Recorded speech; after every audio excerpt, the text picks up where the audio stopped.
I'm impressed that the movement goes all over the world to try and provide education where education standards are not very high.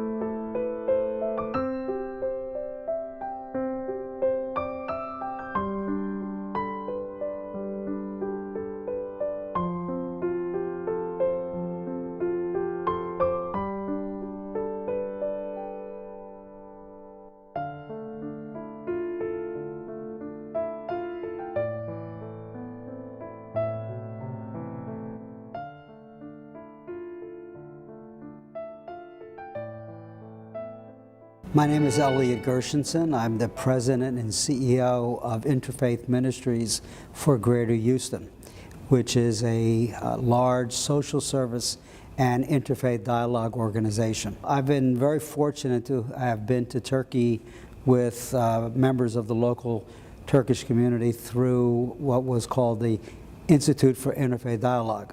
This trip was really very, very meaningful for me. And I learned an awful lot about not only the Hizmet movement, but the role that Mr. Gulen plays in being an advisor to and a spiritual advisor to many people. I've never had the opportunity to meet Mr. Gulen, but I've read a number of his works, and I have come to see him as a man of peace, a man of faith, and a man of wisdom. Clearly, if all of the world followed his view that we are all children of the same God, we need to be able to meld our faith and our politics and our social work into a unit, the world would be a much healthier place. There's an awful lot of strife in this world that comes around faith. And Mr. Gulen suggests that there is another way. Be true to your faith, use it as a way to guide how you live your life, but be open to everyone else's way in which they see faith and how that influences their life. Be respectful for that and make the world together a better place. There's skepticism. Sometimes the movement comes along as too good to be true. And some people then look at that and say, well, if something is too good to be true, maybe it's not true. But when people really get to meet the folks who are part of the Hizmet movement and see their genuine sense of love and respect, that over time they come to realize that this is not something as a put on, it's really who you are. And you are living a legitimate way of expressing your faith and your Islam. I think it's one of the major reasons and rationale for the Hizmet movement to exist, is to be a place where all people can come in dialogue and learn from one another. And I think that the movement does that very well. Here in Houston, the Gulen movement organizations are actively involved with all sorts of interfaith dialogue and promoting interfaith dialogue. The key question is, does it move the ball? And as a person who works in this field along with you, it's worthy of some real study of whether or not it really does move the ball along. The question is, are we talking to those people who are already convinced that interfaith dialogue is important, or are we actually getting to people that are on the fence or even against it and bringing them to the table? The hope is that by bringing those folks to the table, that we can actually change the whole mentality of our society, and we can create connections instead of barriers. I do believe that the Hizmet movement is working towards creating connections and lowering barriers, and I commend everyone for that. And I think that it needs to happen more, not only in the Hizmet movement, not only in the Muslim community, not only in the Jewish community, but outside of that in the Christian community, in the Hindu community, and other faiths as well. I believe that that has to happen, or we will continue to see the kind of strife that we see around the world. I'm not convinced, however, that as much as we do it, that we will grow completely beyond our tribalism. And that is just part of what makes humans human. I do believe that the Hizmet movement sees that and is developing methodologies to try to overcome it, and is a great partner with other organizations to try its best to overcome that. What I find that's happening right now is that our faith traditions, all of our faith traditions, are actually moving in two directions. More to the right and more to the liberal or left side. And centrists, I count myself as one of those people, centrists are feeling somewhat abandoned. I see that in our political world in the United States, I see that politically around the country, and I see it in our religious world. I do believe that Mr. Gulen actually saw this happening years ago and began to create the Hizmet movement as a counter to these extremes. I commend it for that.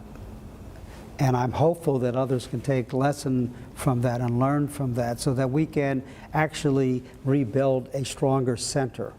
Because it's around the center, around moderation, where we can really understand that it's okay looking at the world very differently without demonizing the other person. That's my biggest fear. I see religion right now moving too far to the right and too far to the left, and a lot of people being alienated against religion in general. Religion easily can be used to split us apart. I believe that the Hizmet movement and other similar movements in other faith traditions believes that religion, faith, should actually bind us. That if we believe that we're children of one God, we may find God differently. We may speak to God differently. We may understand God differently. But if it's one God, then how can we not see God in everyone else as in their eyes as a reflection of God? The same God. I do know that education is probably, next to interfaith dialogue, the most important aspect of the Hizmet movement. I think Mr. Gulen recognized that ignorance is the precursor to hatred.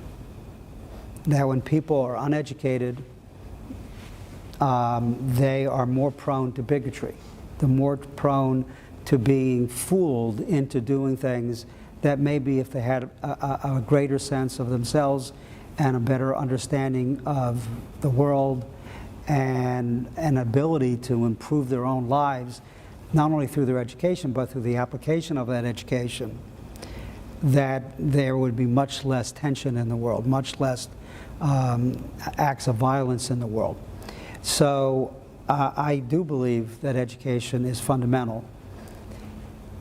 And right here in this town in Houston, we have a professor by the name of Stephen Kleinberg, who has been doing a study of the social networks and the social context of the city for over 30 years. And he is quoted over and over again that if we do not educate our kids to become the leaders of our future will be bleak.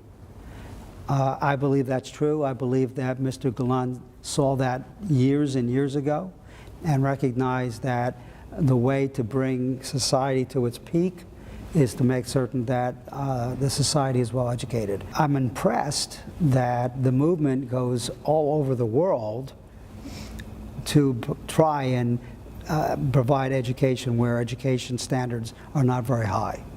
And that is a very courageous and very selfless thing to do, and I commend the movement for that. When Mr. Gulen was preaching earlier in his career, back in the 70s and the 80s. He was telling people that it is more important to build schools than to build mosques, and that was probably a very different message than they were hearing from other imams. They were probably hearing how important it is to build madrasas. They were probably hearing how important it is to build more mosques. I find myself to be actually right in the the and. I do believe we have to build places of worship. I do believe we have to build places of religious education.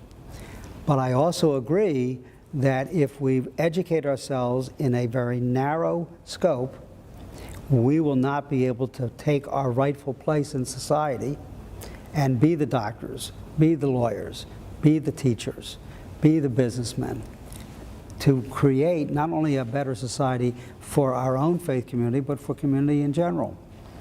The more educated we are as a people, the faster we will grow our economies, the less stress there is amongst people, and the less need for people to feel as though that they have to protect themselves against other people. The more likelihood there is of income distribution that is fair and equitable. These are things that I believe that Mr. Gulen was trying to say back in the 70s and 80s, and instruct his followers to be more broad in their thinking so that they can create a world, again, not just for Muslims, but create a world in which they live that is good for all people.